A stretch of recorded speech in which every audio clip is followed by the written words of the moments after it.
Hey, what's going on, everyone? Some of the greatest hazards to our health are hiding in plain sight.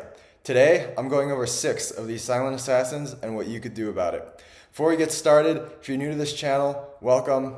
If you're enjoying this content, please hit like and subscribe down below. It really helps me out, it helps my channel to grow. And drop a comment there as well. Let me know what kind of content you would like to see. I just want to say thank you to everyone who's taken the time to do so. Really appreciate it. So, let's jump into it. Now, I believe that as human beings, we thrive most when we're living in alignment with nature. I believe that's how we were designed.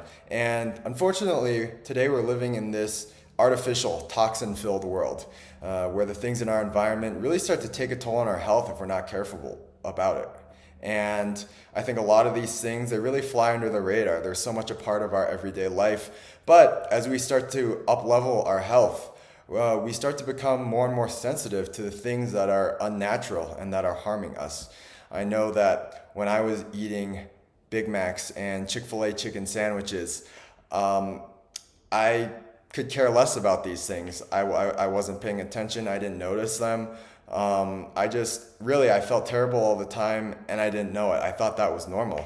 It's kind of that thing where you don't know how good you don't feel, right? But as I cleaned up my diet, my lifestyle, cleaned up my thoughts, I noticed that I started becoming much more sensitive to the things in my environment. Synthetic chemicals and clothing on my skin would start to make me break out in rashes or eczema. Air fresheners and things in the air, the chemicals would start to make me cough. And so I became very aware of this, and my family as well. Like, for example, my dad is somebody who's had lifelong asthma. He's coughed his whole life. And as I sort of embarked on this journey and my family came along, we cut all these synthetic artificial products. And what do you know? My dad's coughing to a large degree just disappeared like that. And so there's all these things that we never really attribute our health problems to, but they're taking a toll nevertheless. They seem like these small things, but when you add up the sort of cumulative effects, they can make this huge difference in our health. And if you're someone watching this, I'm guessing you've already progressed quite a ways on your own health journey. You're very aware of this stuff, and maybe you're looking for the thing that's really going to move the dial and take your health to the next level. And in my experience, a lot of times it's not what we add in to our health regimen, it's what we take out. And so, without further ado, let's jump in. Number 1 on this list is AirPods and other Bluetooth headsets, wireless headphones, EMFs in general. But AirPods are a big one. And despite what the mainstream media and fact checkers might tell you about this, you really don't need to be an expert to know that when you put wireless headphones, Bluetooth headphones in your ears, you're getting a huge amount of radiation. Even Apple in their manual, they kind of hide this away, but they say you're not supposed to put your phone on your skin right up against your body, right? And so you're getting this huge amount of radiation. People who measure AirPods with EMF meters are showing that you get over 10 times the radiation that you do with a cell phone call, holding the phone up to your ear. And we've seen over the years what this could do to people's health, and coming down with a lot of cancers and disease right around the head, the ear, where people place their Bluetooth headphones and their headsets.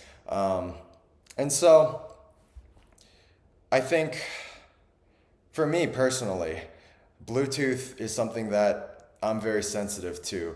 It's something I notice very strongly. I feel lethargic. I can't focus. I can tell right away if there's a Bluetooth set on in the room I'm in. And unfortunately, I have to use it sometimes. Like my bike trainer, it runs on Bluetooth. It connects to my computer on Bluetooth. So when I'm training, I gotta have it on. But I never feel good.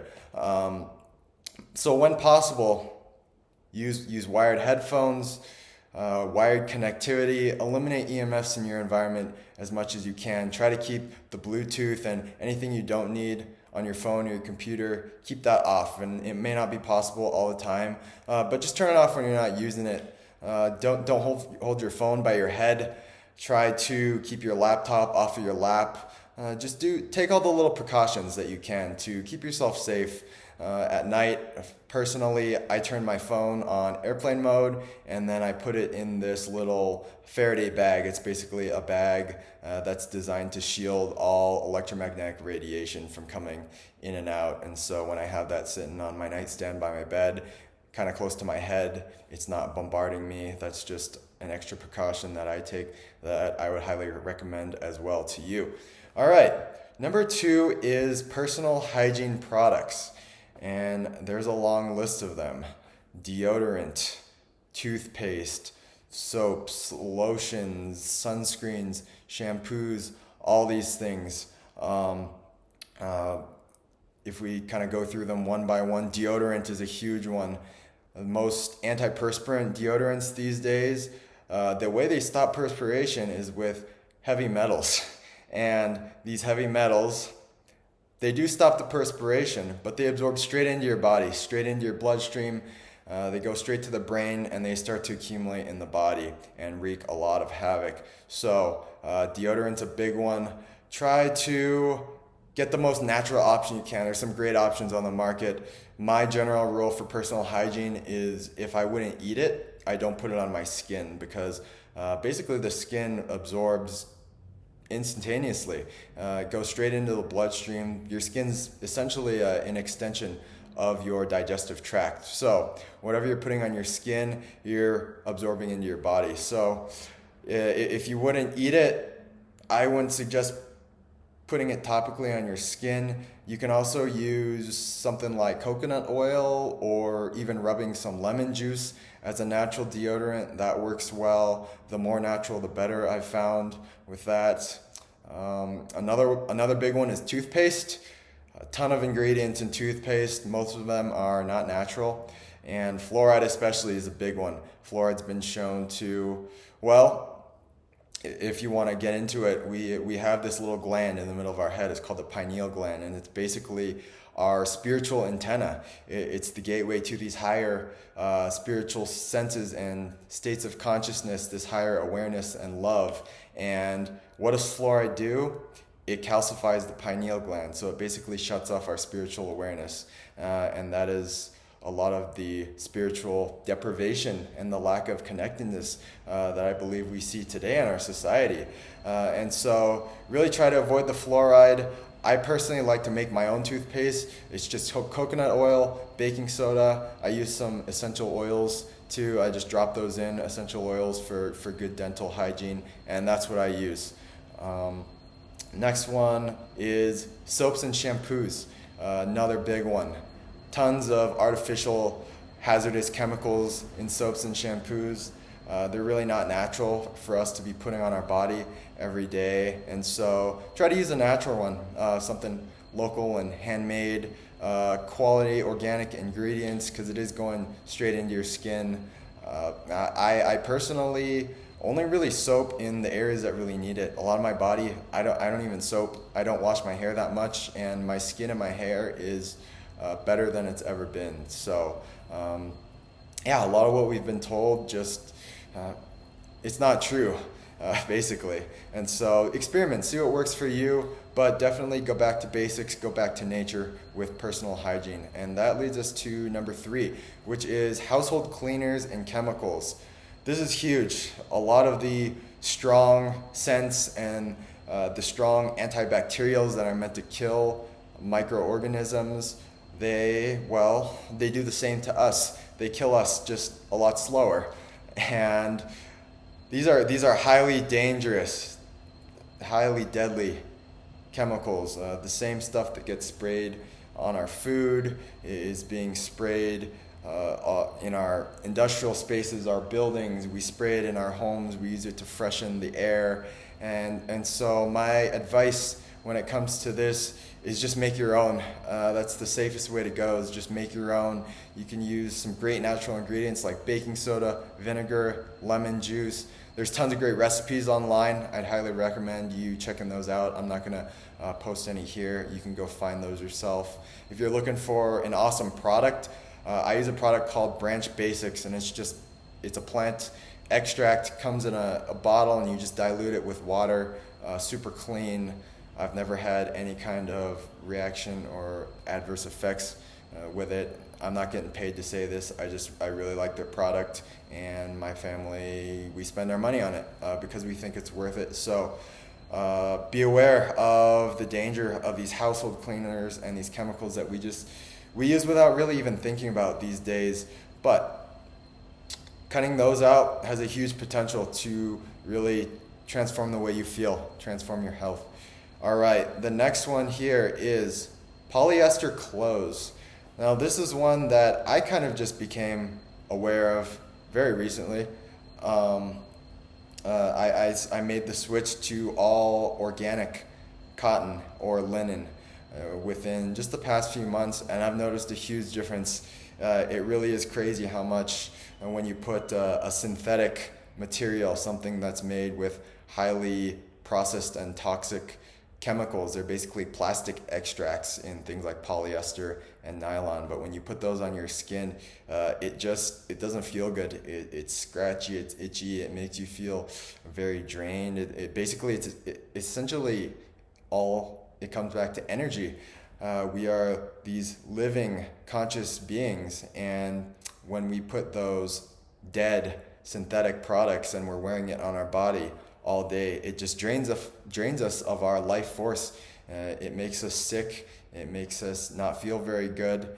And so I would absolutely, if you can make the investment, cut the polyester and the sweat wicking clothes.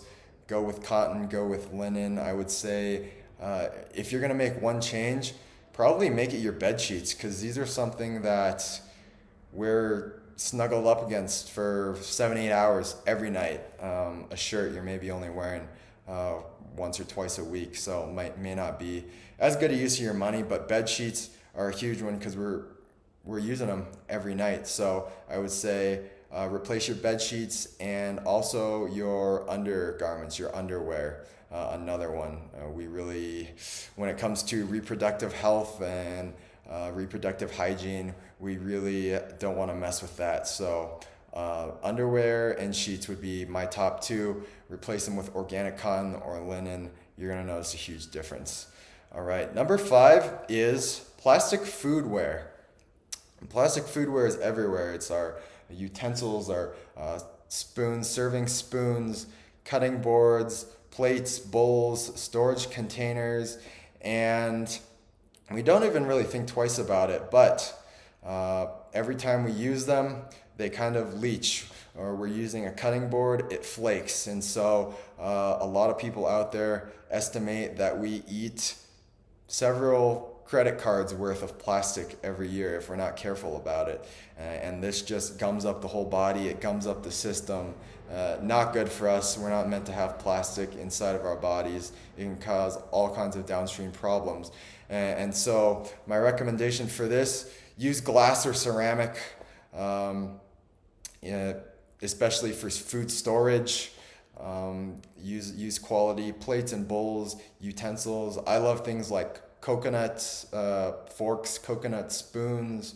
They're very ethically sourced and sustainable as well. So you're helping save the planet. You could feel good about yourself there. Don't drink out of plastic bottles or use plastic jugs to store your water, because plastic does get into water very easily. And if we're drinking that day in, day out, it starts to add up. And so glass or stainless steel for water and drinking. Use a quality wood cutting board for all of your produce and meal preps, because the wood won't flake off like plastic does and get into our food. And last one, I'd say parchment paper. Use parchment paper instead of plastic wrap for food storage, and instead of foil too, because as we're well aware, heavy metals like aluminum and aluminum foil have the same effect. Not good for our health either. Metals accumulate in the body just like plastics. And so be cognizant of all these things.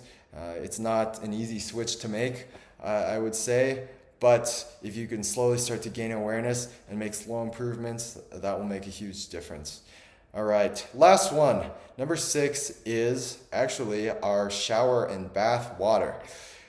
The tap water in most municipal water supplies, most big cities, it is gross. It's laden with pollutants and toxins, chemicals, pharmaceutical residue, heavy metals.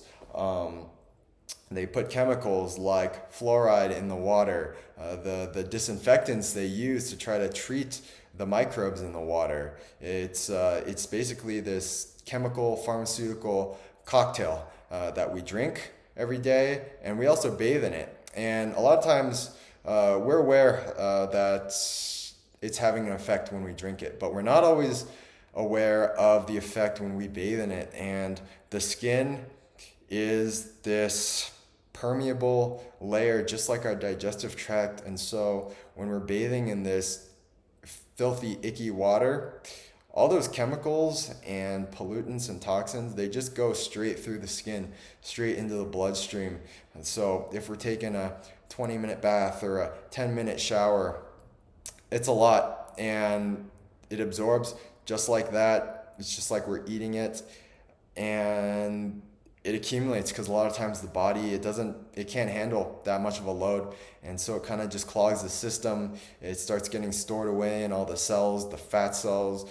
The body tries to tuck it away, but it wreaks havoc on the system. So when it comes to bath and shower, I would highly recommend getting a quality filter to put on. You just put it on the nozzle, you screw it on, or it's built into the shower head. I use one from a company called Jolie Skincare. It feels great. Your hair feels great after you shower. It won't feel all sticky and matty and gummy. You feel clean, like you should after you get out of the shower. So that is number 6. That is a wrap for my top 6. These are the big ones. There are other little ones that we could talk about, but these are sort of the big, these are like the big stones in our buckets, where we got to take care of the big stones first before we worry about the little marbles and the grains of sand. And these 6 things, kind of like I've recommended in my previous videos, just pick 1 or 2 and start there. And then once you've got that down, introduce something else. And that's what I found to be the most effective way to make lasting change in our life, is just small steps, because realistically, we're not going to make all these steps at once. I definitely didn't. This took me months, years really, to figure out and learn and make adjustments. And so just make slow, sustainable changes. These things have a huge potential to totally turn around your health and reduce sort of the load that's on the body. It'll free up a ton of energy that your body can now use for healing or creative endeavors, or relationships, things like that, where you're just going to feel more energetic, more light, more free, less burden and less heavy. And that's what I want for all of you, is to go out in the world and just live your best life. Live the life that you want, create what you want to see and what you want to experience in your life. And so if this is a process that you want to work through with me one-on-one, I'll put some coaching information down in the description down below. If you're just looking for some great free content, head on over to my website. I'll link that as well. I got a free course there and more content to come. So thank you so much for joining. I appreciate you investing in yourself and your health and taking this time. So all the best to you, and I'll see you next time.